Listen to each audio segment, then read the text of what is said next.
Start with a very formal apology from Yeshiva's Ohr Somayach. Unfortunately, Rabbi Gottlieb is not feeling well. The fast is what it is, and he will not be able to make it. He will not be able to speak tonight.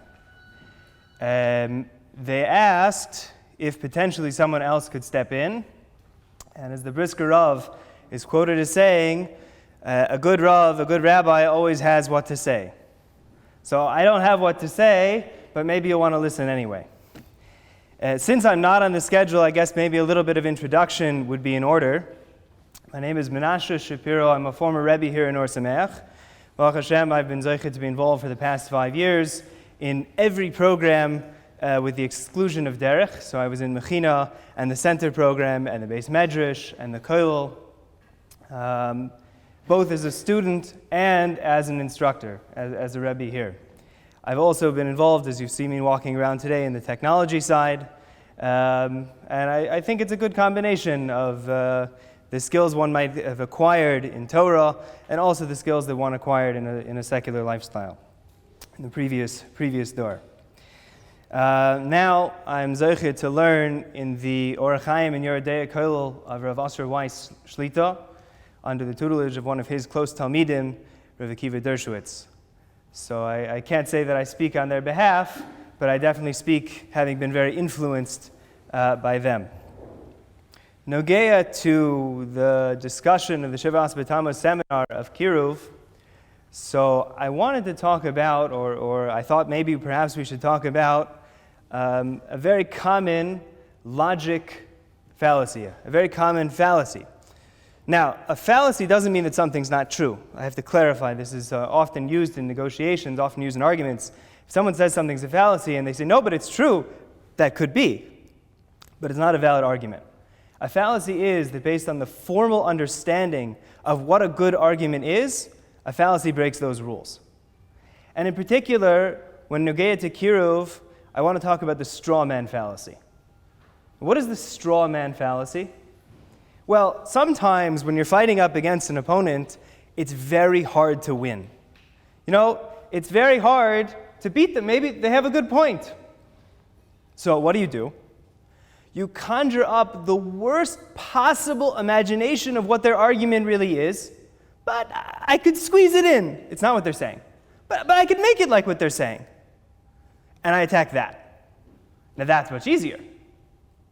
Right? If I've made something up, so of course I know how to beat it. For Kiruv, I think Mekarvin and people in the field need to know that there is a straw man argument out in the world. There are lots of understandings, there are lots of misconceptions that people know, that people assume to be true, ki'ilu, that they were given on Har Sinai, about the Jewish world, about the Frum world, about the Torah world, and they're just not true. So I want to talk about some of those issues, and I want to talk about perhaps how we can go about fighting against them, going about correcting them, and Be'ezus Hashem, little lessons in practical Kiruv. One more ha'ara before I get into some specific examples. If you have to make a straw man argument, it means what you're fighting is very powerful. So for everybody who's going out into the Kiruv world, you should take to heart the fact that other people who sought to undermine you thought that it was too difficult to undermine you directly, and they made things up. Take to heart that the mission that you're doing is extremely important and is extremely powerful, and nonetheless, we still have to know how to address the arguments that they think we're making. The first example that I want to talk about, and perhaps I think this is the best known halacha in the whole Jewish world, outside of the Orthodox. If you ask any Reform shul, any conservative member, anything, even if he's never heard of so many rules, but one thing that he's for sure heard of, if you have a tattoo, you cannot be buried in a Jewish cemetery. Now, if there's anyone in the room who didn't hear my introduction and doesn't know that what I'm presenting is not true, I assure you, no matter what aveira that a person did in their lifetime, certainly the minhag today and the halacha in general advises that a person should certainly endeavor and that a person's yorshim should try and get them a Jewish burial. You see all the stories in the news of the random Chabad shaliach who stumbles upon a funeral for somewhere out in who knows where, and still they arrange them a Jewish funeral. If it would be really true that someone who does something as it is a lav in the Torah, but it's one of many lavin. Lots of people do lavin. If it really be true that that lav would prohibit it from a Jewish burial, why are we expending so much effort? Why are we putting so much energy in? But Elamai, they believe that this is true. I think there is a little bit of historical accuracy.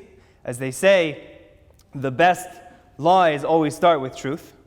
There is a concept that was practiced for a long period of Jewish history, that is, strictly speaking, the halacha, that avaryanim, that people who do averas, are not buried in the normal Jewish cemetery. They're buried on the edge. They're buried with a stone on the coffin. This is a discussion that certainly people who have learned Gemara who would be familiar with. For various reasons, Mizmanenu, dating back at least to some Sefer and others, this is not the practice today, because we assume that when a person does an avera, he's not doing it b'merida, he's doing it because he doesn't know better, or because he was struck by taivas, and the kol pachos, regardless, this halacha doesn't apply.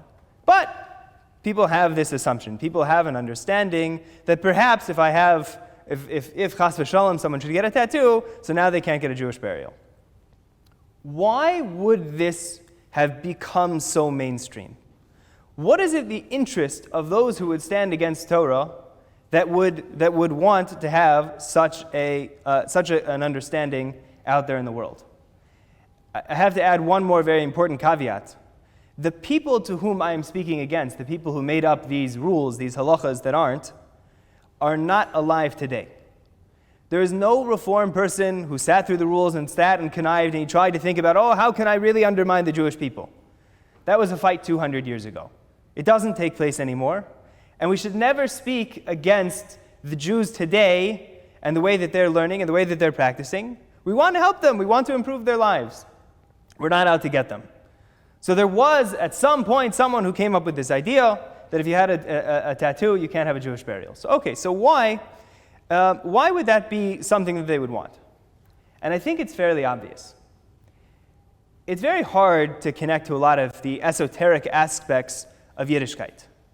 It's very hard to connect to something that makes Jews different.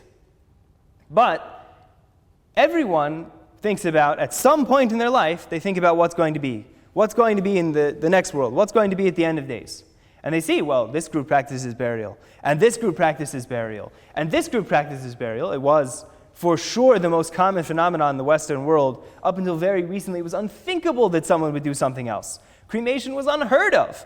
Again, in Eastern traditions, maybe it'd be a little bit different, but in the traditions that people in Europe and in America were growing up, burial was the norm.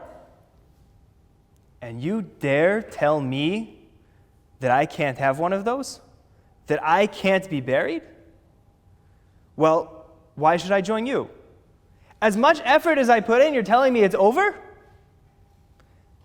Of course, eventually they developed ways to remove it. But the point is there. The emotional, the raw power is there. Once you invent a system that no matter how hard you try, you can't succeed, so of course, why would you try? And then on the flip side, that's the push. But on the pull, the reform and the conservative and everyone who wanted to change the Masorah are standing there and saying, yeah, maybe that was practice at one point, but don't worry. Come to us. We're very open, we're very willing. And it's a great pull. It's something that's very unbeatable. So how do we go about combating it? So I think, first of all, if it could come up in discussion, or if it could come up if people wanted to listen, that would be very good. But I do think it's very hard for a person to speak, and to speak against something that everyone knows so clear. That they know deep down, this is what they were raised with. It's impossible to have a Jewish burial if you have a tattoo. So what do? You take them to the sources. You show them that for hundreds of years, it hasn't been true, it was never true, and it's not something that you have to be worried about. Is that alone enough to convince someone to be frum? Convince them, now I can get a Jewish burial, I'll be religious. Of course not. But it does take away, if it is something on their mind, it does take away a stumbling block, it does take away a burden that they would otherwise want to cross. Another myth that entered into the common American, let's say, Jewish parlance. It's really, I thought of two examples, but I think there's a general category going on, which is that there are lots of myths having to do with the laws of kashrus. The laws of what is appropriate for a Jew to eat, what is not appropriate for a Jew to eat, are very complicated, and they are one of the least well understood chukim, right? Is there a logical reason, a reason that we could understand of our own seichel, perhaps unless you're, Moshe Rabbeinu, Korach, and the Rambam. So unless you're one of those people, it's very hard to have a logical understanding as to why one should not be allowed to eat chazer, one shouldn't have pork, or why one shouldn't be able to mix milk and meat. So since it is difficult, and of course, that doesn't bother us. There are things we don't understand. Zos chukas haTorah. We try to understand, but it doesn't bother us if we don't understand. But many people, it bothers them a lot. So they think, and they rationalize. I know that 500 years ago, they couldn't come up with an answer, but I can. I'll tell you what the problem with chazer is. I'll tell you what the problem with pork is. Trichinosis. If they would have just learned to wash off their meat better, and they had the food safety standards that we have today, so then chazer would never have been asur. Would have been perfectly fine. They even say by the bubonic plague that one of the reasons, 3 reasons the Jews didn't get it was netilas yadayim, mikvah, and because they didn't eat rats. See, if we would just clean the rats better, it would be perfectly fine. Right? Now, we know, of course, that this is not true. This is a chok. And just because you've decided to change and to tag on a reason doesn't mean that if you could find a way around the reason, you can get out of the problem. But more than that, what's the point? Why would they make up such an argument? Why would it become so easy? And I think it's self-evident. If something is hard to understand and also difficult, which I guess would be true by the chazer and not the rats, if it's difficult, so I want to find a way around it. I want to find a way that I can mora heter to myself that what I'm doing is not wrong. As all themselves say, the first time you feel bad, the second time you feel, a little bit better, it's not so bad. The third time it's a mitzvah in your eyes. Yeah, the first time that the Jews who left, they had chazer, that was very scary for them. But eventually they found a way to matter it. It's a mitzvah. The Gemara in Yerushalmi says that every taste that you don't try, so you're going to be held to account. Rabbi Eliezer says, you're going to be held to account. So what does it mean? It means that if I don't find a way to justify it, then it'll be, right? A mitzvah in your eyes. But this is not the case. And again, I think the solution comes from a healthy dose of learning. And perhaps, al derech what was spoken about earlier, that Rav Breitowitz mentioned, maybe it's not the kind of thing that you approach outright. Taivas are very hard to break. If a person likes a certain thing, so you don't confront them directly, you don't say, you've got to stop right away, cold turkey, you can't do. No. But the closer a person becomes, and the more that they learn, and the more that they understand, and you teach them Gemara and Chulin, that it's true that there's a taste, and you will be held account if you don't have it. But the Gemara in Chulin says that there's a taste that tastes the same, and it's mutter. And perhaps when the Gemara was written, maybe they knew what it was, maybe they didn't. I'm told it's the jackfruit today that you can get in Asia, that it tastes just like chazer. But you see from here that it's not about, first of all, it's not about a logical, just frontal attack. And it's about a kirvas to Hashem, that the more that they know and the more that they understand, they'll see through the smoke screen. Another thing, which I think is fairly common, which is the misconception that comes from the psukim themselves. There are those who will tell you, and I know of examples, there are people who will tell you that the problem with milk and meat of basar v'cholav is that you might come to violate the Isser Torah. You might come to violate the Isser Torah. It isn't Isser Torah. No, you might come to violate the Isser Torah. What is the you might come to violate the Isser Torah? Well, back in the day when you lived in small towns, and there were only so many cows around, so you had Betsy who was the milking cow. Now, how do you get a milking cow to have milk? Betsy eventually has to give birth. And Betsy would give birth to the meat cows. So it might be that you would accidentally have a cup of milk and a hamburger at the same time, and it just so happened that it came from the animal and the offspring at the same time. Now, of course, there are halachas dealing with an animal and its offspring, that's about shchita. But basar b'cholav, just because the language of the Torah says, lest you come to cook a baby in its mother's milk, it's really talking about sheep and goats, but you can apply it to cows also. Right? Lest you come to cook a baby animal in the mother's milk, so therefore you should avoid basar b'cholav.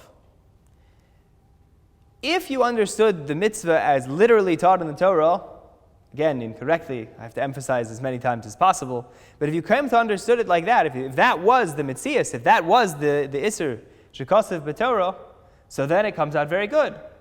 Why is the Torah concerned about basar b'cholav? Because it has a very keen understanding of the laws of animal cruelty, of the ethics of animal cruelty.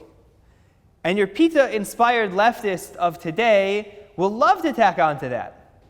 That was the pshat, of course. And what's the advantage?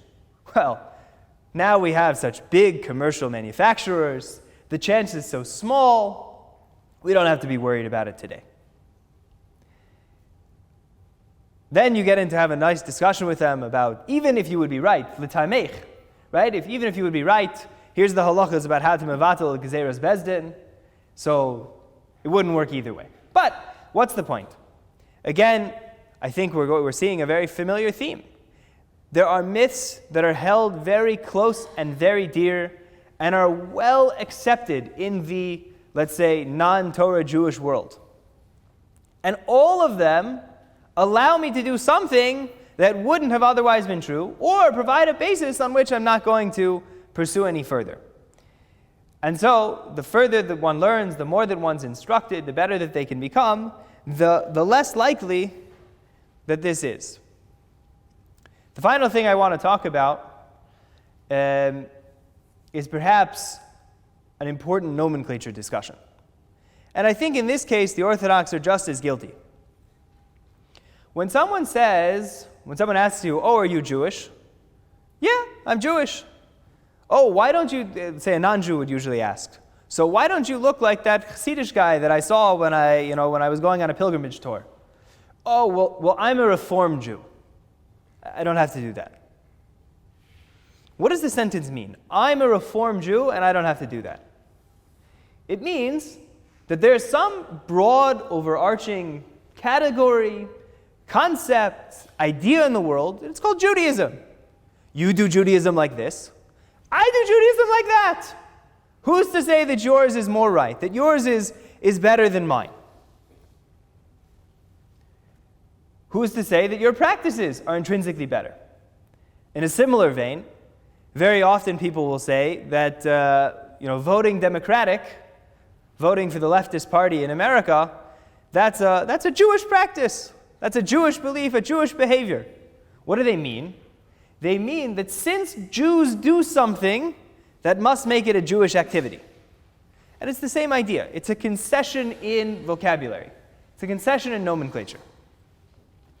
And it gives license to people to say that, well, I had a practice like this, and it was going on for a number of years. We're not really sure how many. And now I've decided something new. We're going to do differently. I think in some ways this backfired on the people who sought to undermine the Torah hundreds of years ago, because as you see, when you take an inch, you take a mile. The first change that what would eventually become the Reform movement, the first change that they made is they took out the second Yukon Perkon. Right? Why do we need to say two Yukon Perkons on Shabbos? It's Aramaic, it's very hard to follow. We're just going to take one out. So eventually they made lots of other changes. But eventually there were groups that weren't so happy with the changes that they were making. And they split off to the right, and they called themselves the conservatives. And there were people who weren't happy that they didn't change fast enough, and they split off to the left, or they split off in a crazier way, and it became Reconstructionist. So once you open the gates to accepting that there is such a thing as changing the halachic process, of changing the way that the Torah is developed, so at that point, all's fair game. And it ended up backfiring on them. But today, again, that's not the argument, that's not who we're facing. We just want to reach out to simple Jews who wherever they ended up in the lottery of life, then they're in this camp or in that camp. But what's the point? One has to be, especially when they're out in the field, when they're dealing with people, one has to be careful that you have to be kind and courteous and conscientious of other people. But at the same time, you can't acknowledge that what they're doing is an intrinsically Jewish behavior or an intrinsically Jewish action or an intrinsically Jewish behavior, and chas v'shalom to say that the mistaken beliefs and practices are intrinsically Yiddishkeit. That's something you have to avoid. Now, I'm not even talking from the halachic perspective, which I think is true. There is a concept called Ziyuf HaTorah, which, although we don't paskin like the Marshal paskins that Ziyuf HaTorah to falsely misrepresent the Torah, to try and say, no, really, that's not what the Torah says, it's not what it means. The Ziyuf HaTorah is Chayev Misa. Again, we don't paskin like this Marshal, but you see the chamiris of it, you see how stringent it is. So I'm not even talking about that halachic perspective. It's true, you can't misrepresent the Torah. But just in terms of being effective in Kiruv and effective in working with other people and reaching out with them, one has to remain both steadfast and at the same time the balance of being kind and not misrepresenting, but at the same time encouraging and allowing them the room to grow. How do you do that? How does one guarantee or one better show that there is a way that the halacha is developed and there is a proper approach for how traditions spurn? I think there's two approaches, and they both have to be done simultaneously. The first approach is, I think it's very fun, and I think people, especially guys, if they're into a more intellectual process, I think they appreciate the opportunity to watch the development of halacha. There used to be a shir in the yeshiva, in the center program, which the shir hasn't existed for a little while, but it was a very well-adopted approach, where they took the Gemaras, they started with the Sugyas, they went down to the Rishonim, and they showed you the back and the forth, the Achronim, and how they debated, and they showed you different approaches, halacha l'maisa, from the Poskim Bizmanenu. And you see from there the process. On one hand, you're learning halachas, and as a makarev, it's very nice that you're showing them. It's even better if you show them a halacha that's not so practical. Why? Because they're focusing on the way that halacha is developed. Again, you don't hit them over the head by showing them that that's what you have to do, but you show them that, look, this is how halacha was developed. It's as if they're seeing it in front of them and seeing it in their eyes. And when they start thinking about it, so then they realize, well, I guess that means that the process by which I developed and I understood, and maybe there's something wrong. That, I think, is one very important approach, and one thing that helps with changing tradition, with fighting this changing in traditions. The other thing, which I think is equally important, and it deals with the natural pushback to this approach. What do I mean? When someone comes and they tell you that, there's a halachic process, and you have to follow through the steps, and you can't just decide for yourself, and you can't just make for your own, and plus you tell them all the rules. So they come away with a perspective that, Yiddishkeit is a very regimented system. It's very tight, it's very constraining, which in some ways maybe is true, but in other ways is not true. And we want to emphasize the different possibilities and the different approaches.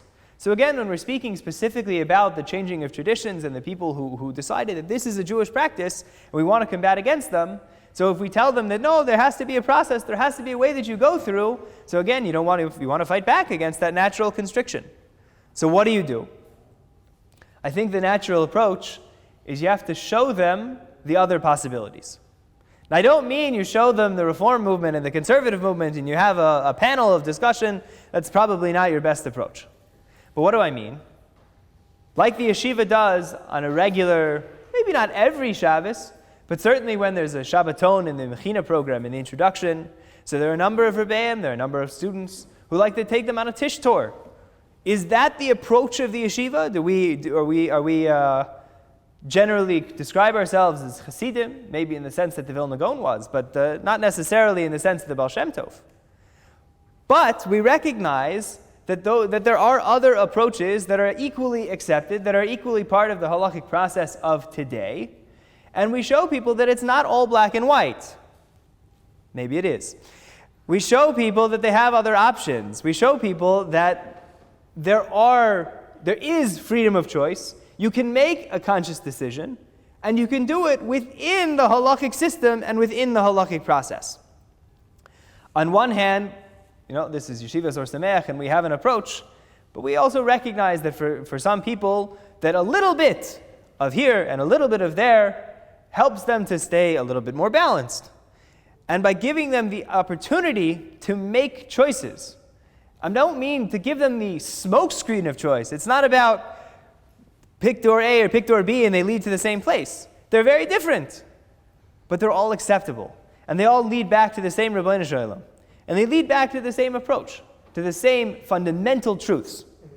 And as long as that a person has choice and a person feels that they have freedom and they know what's accepted and what's respectable, so we know that that person can make valid and informed decisions, but they'll feel comfortable with their decision. And at the same time, they can learn to make a contrasting. On one hand, they grew up with a certain approach, and they grew up with a certain understanding. And now they see, well, I saw this group and I saw that group, and I see the fundamental differences between them. It's not about telling them, it's about them experiencing it and feeling it and knowing that there is something else out there, that there are universal truths. I think there are a lot more topics that one could talk about misconceptions and misunderstandings of the Torah world. But I would like to hope that at least from the few examples that I was able to think of in the few moments in between knowing that Rabbi Gottlieb was not coming and getting up here, that you can see, one, how powerful they are, and the reality of the misconceptions, the fact that they're tangible in your life, that you have to be able to approach them. Two, the importance and the way to go about addressing them. And three, B'ezras Hashem, that by being stronger ourselves and by creating Talmidim that are more knowledgeable, we can see and we can grow and they can see through whatever smokescreens, whatever misconceptions, whatever untruths there are. And B'ezras Hashem, from there, when the door is clear, they can walk in and they can live a Torah-observant lifestyle.